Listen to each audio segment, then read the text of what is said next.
this happened very much to me when I stood as a parliamentary candidate back in 2015. I woke up one Sunday morning to find pictures of me taken from my Facebook.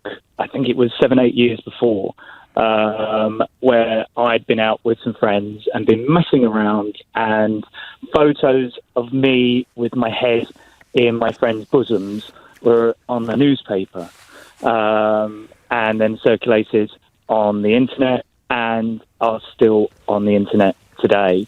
In fact, they've just been handed to me. The producer has just handed them to me.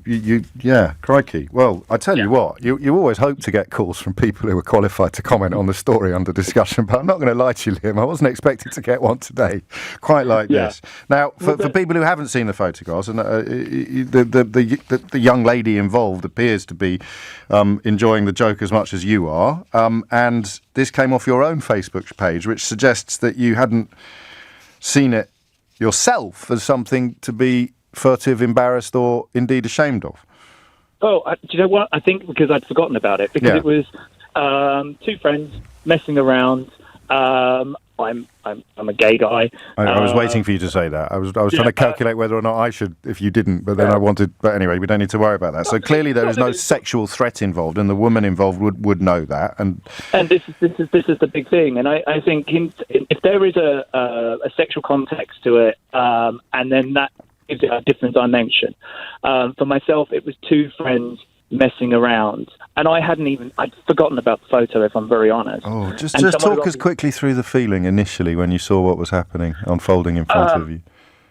My world fell apart at the time, because it was that initial, what do I do? I was so embarrassed, I was shocked, and since then, to be fair, I mean, I've struggled with it. Started a long chain of depression. Oh, I'm sorry. And struggling with it. I ended up getting dropped by my party as a candidate, which I don't know if it had exactly things to do with that. But it was one thing that frustrates me about it is that for that person who publicised the story, it was a 5-second story for them on a Sunday, completely irrelevant person who wasn't going to win in this seat, but might have actually wanted to go on to do great things. And I always genuinely believe, regardless of party, most people go into politics to do good.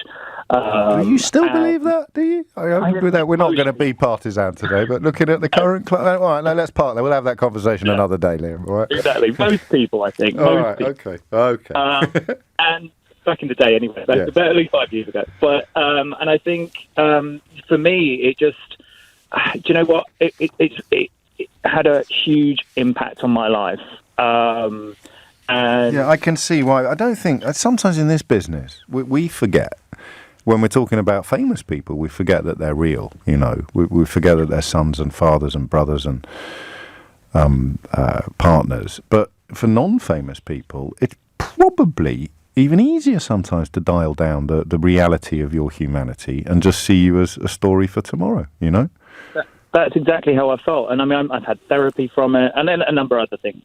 But it started a chain of events in my life that I still haven't, you know, it still haunts me to this day. And that's why I struggled phoning about it. Because it's not what you did. It's something about the strength and the heat of that spotlight that was shined into your private life, albeit that it was on Facebook. You weren't betrayed by somebody else, like our caller in Stoke-on-Trent, which ironically enough is the constituency that you were hoping to run in. Exactly. You weren't turned over by anybody, but you were turned over by the glorious British tabloid media and your... Well, I mean, it even says in the article I've got that the woman that you're photographed with was a close friend of yours. Exactly. Still is.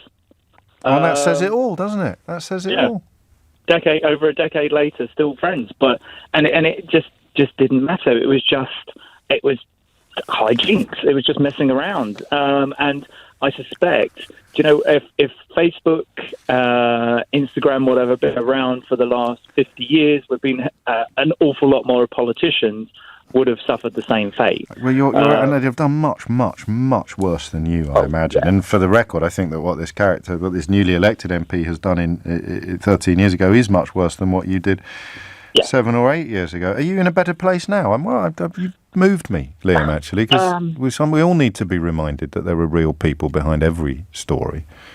I was. Do you know what? It's so funny because I was like, I'm building up the courage to write to the Daily Mail to ask them to take it down because I want to start a new life in the United States and be away from it. And I don't want my going to teaching, and I don't want my students looking on the internet and finding those pictures because we know what parents, again, this is when listening to people go, it's disgusting of this, the MP now. Yeah.